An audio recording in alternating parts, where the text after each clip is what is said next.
In this demonstration, we're going to show you a Skype overview. It's the intention to show you the different features and the different components of the screen. So we're going to start off just by going to the very top of the screen, and we'll see what's happening today. This is actually a field that you can click and type in. So if you wanted to leave a status update, you could click, type it in, and hit enter. Now, what happens when you add something like that is it will show up as people are chatting with you so that they know what you're up to. So we can update our status so that people see us in the news feeds and using my sites and some of the other pieces where they look up information on me, they'll see that I'm working on new courseware. So more of a status update, not available on all screens, but available for you. So here I am with my name. I'm signed on as Molly Clark, and below it I have presence-based information. And here we can go ahead and change our presence from currently available to busy, do not disturb, or be right back. And you'll see it changes the indicator icon on me. We also can set our location. So notice here it does know what time zone we're in, but we can give our location a name, and it'll actually remember that location the next time. As we move here, these aren't just icons, they're actually tabs. So when I click on this particular tab, it's my contacts. You'll see I've put a group together with Julian, Karen, Spencer, and Veronica, but I haven't added too many under favorites quite yet. So an example, if I wanted to put someone under favorites, or another group for that matter, I'm going to start typing her name. I will right-click on it, and you will see that we can add her to favorites. So she's up there, but I can also add her to another list as well. I can also come down here and I can change a privacy relationship. So I can decide that she might be in colleagues, or maybe I want to put her in work group or external contacts. Whatever it is, I've got an opportunity to decide what level of information she'll see. I'm going to keep her right there. So we have our contact screen where you can search for contacts and display your contacts. Notice we have here something for groups. These are my groups, groups of favorites, groups of others, group of my groups. We also have status. So here you'll see that I can look at the status of everyone, who's online, who's away, who's unknown, who's unavailable, and you'll see who's online, of course, is Diane. Under relationships, it's actually same information, different view. I can look at friends and family, work group, colleagues, and really see who's in what group and how I've put them in for relationships. And of course here, we have something called new. These are people we've added as a contact that will show them up, that'll show up here, and then we have to add them somewhere in the contacts list. If we were to look on the next item, this right here is all about connections. So we've missed one conversation, and this is where Diane gave us a video call. So you can look at all, you can look at what you've missed, and you can look at the call history here if you've made any connections. On this last tab, this is our meeting tab. So this will list all of the meetings and who we're actually meeting with. So today we don't have anything scheduled, we get to enjoy the day, but I can also do an impromptu meeting with somebody. And notice I've got meeting audio, use Skype for Business, call me, don't join audio. And at this point I get a chance to just add our participants. So an example, let's say I wanted to have a meeting with Diane. I could go ahead and send her that invite. So you'll see at this point, we now have two participants. And if I was to click, we've got Diane and we've got Molly. We can add as many people as we want. We can send out a message. We're just going to stick with this too.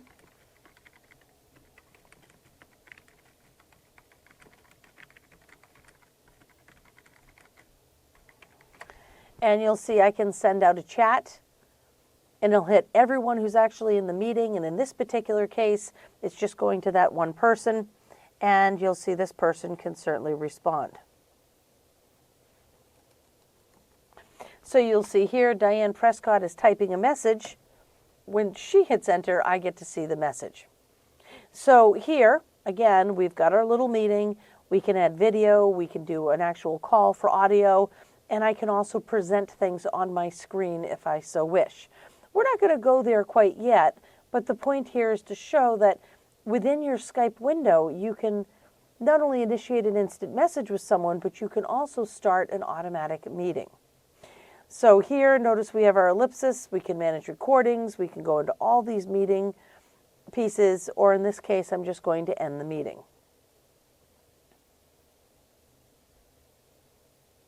So I didn't have anything on the calendar, but I can certainly create an impromptu meeting right here. We also have our settings tab. Under the settings, we have the file menu. This is how you're actually going to sign out of Instant Messenger. And there are some other items that you can do within preferences, like changing your sign-in address. I'm actually remoting to a machine that it is not Molly, so I've had to change to her login, but you can sign in your address, and you can also change your status here as well. So within our options, notice we also have another Meet Now. There are certain tools that are available to you to actually set some of the settings. And of course, you've got an ability to use help. Some people like the menu bar, so I'm going to give that a click, and I'll show you that your menus appear up at the top if that's what you're used to. In this demonstration, we're going to talk a little bit about presence information. You will see here I'm signed on as Molly Clark, and I have a little yellow indicator. So on this yellow indicator, it's telling me that I'm temporarily unavailable. So if I was to click right here on the different presence choices, you will see that we can go from be right back to available. Notice it changes the check mark. This is what other people are seeing. We can also go for busy. So here you'll see I'm busy, the dot is red, and if anyone is viewing my calendar, that's exactly what they're going to see. We have do not disturb, be right back, off of work, appear like we're away, that's a pretend you're hiding, and people are going to think we're away from our desk. So what I'm going to do, now that you see Molly's, is I'm going to set Molly to do not disturb. And as Diane, try to go ahead and chat with her. So what we're going to see is I've sent from Molly to Diane, hi Diane, but it hasn't come across the screen. And the reason is because Molly has a do not disturb. Now, if I was to click here, you'll see that it's under missed. So we have hi Diane, and you'll see that it was in fact missed, and there's the text message, but it didn't pop up and get in my way. So truly gave me a do not disturb, but ensured that I didn't miss an actual message. So I'm going to do the reverse here. I'm going to set Molly to be available.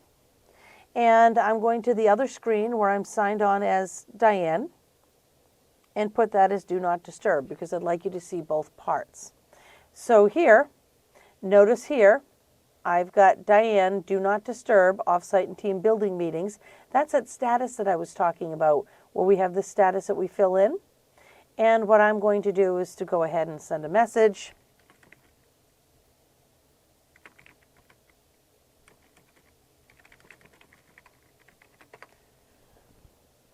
So I'm sending it, but notice it tells me Diane Prescott is set to do not disturb, but they'll get your IMs as missed messages. So once again, I haven't bothered her. It does appear in missed messages, but it's not popping up, and I know that she hasn't received it. And for now, we'll close out of that window. In this demonstration, we're going to go through share options.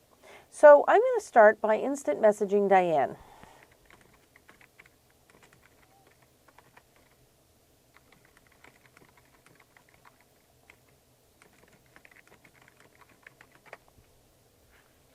So I'm going to go ahead and send that message over, and I'll hear back from her.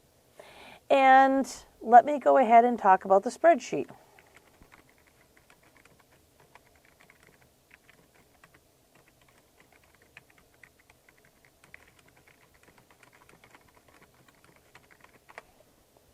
So now what I'm going to do is click on Present, which brings me into some of the meeting content, and notice what I have.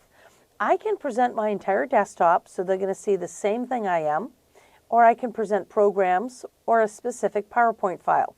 So let's go to Present Programs, and notice this is showing me all of the programs that I have running right now. And as I move through them, I can pick on Inventory and hit Present. So now you're going to see, and I'll move this out of the way, there's an actual window, there's an orange marker showing exactly what they can see and what they can't see. So it tries to mark it so that they know, or you know, exactly what's being shared. So here, let's go ahead. This is all about timing.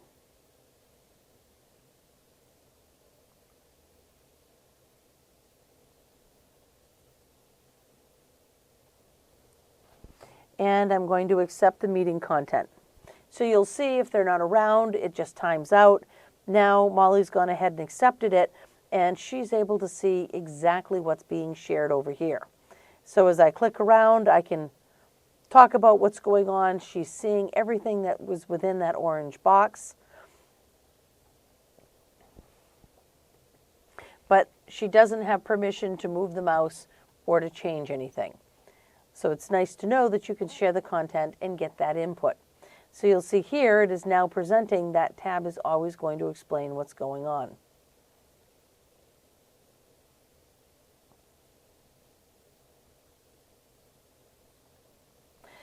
And you'll notice here, I can go ahead, it goes back into Present Desktop.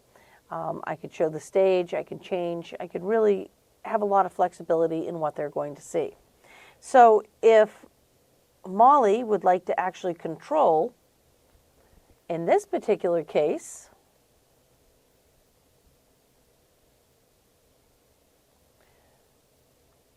you will see here in the background, I'm sorry, if I close out of this, I close the connection, we're going to go ahead and give her control. And now what you're going to be able to see is I'll move my mouse right here, but you'll see involuntarily, suddenly it's going to be moving, and there are going to be some things being typed in. So that's the control of someone else taking over the presentation and adding some numbers.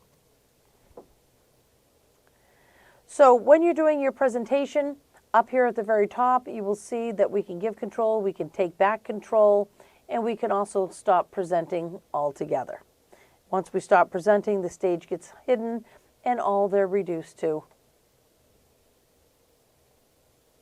is the instant message that you're working within.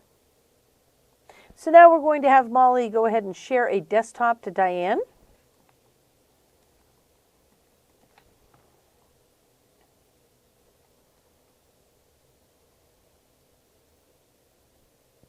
And we're just going to present the desktop so that you can see what presenting view looks like. So here we can go ahead and see what she's trying to demonstrate. We can look at the list. It's all the staged view of what she said she wanted to share. But then when they were all done, you can hit stop presenting and notice that goes away.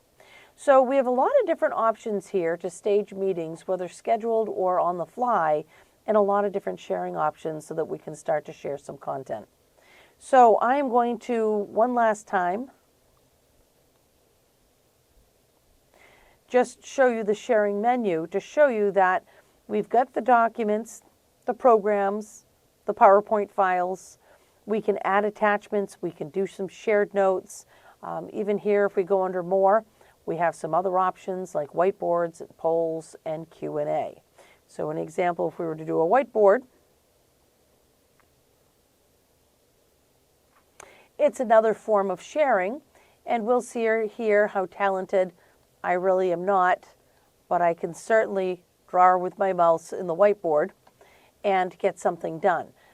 Honestly, this could have copy and paste, it could have graphics. People who are more talented than I could draw things on there and really diagram out what they want to do, but then we can also hit stop presenting and we can hide the stage. So in this demonstration, we're going to talk about polls.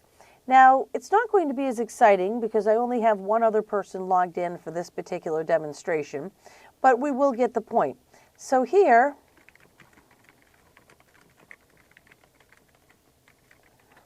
we're going to start off at instant message.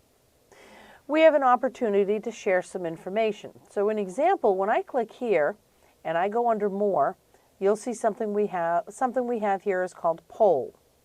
Now under Poll, I have an ability to actually create a poll on the fly. So the question is, which is your favorite lunch spot near the office?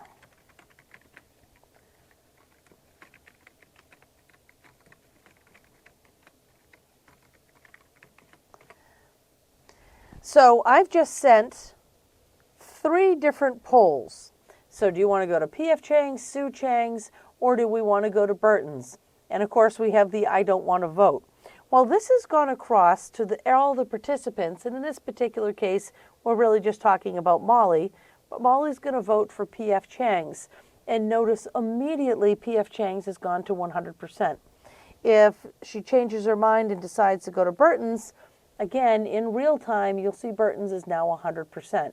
So what's nice about the polls is you have an ability to reach out to everyone that you're chatting with, everyone in this online meeting, and get instant results of how they feel. Now we also have options to share Q&A.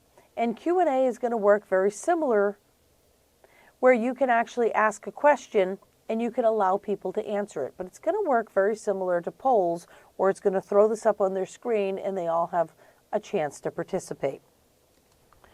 And when you're done with the polls, all we need to do, of course, is to stop sharing. So all of this are just showing us how to handle a lot of different meeting content. Notice here we can leave the meeting. It'll close the windows, but it's still going to run in the background because we didn't click on End Meeting. But if you think about what you need for a live meeting, you have everything you need to share content and to collaborate with a group of people.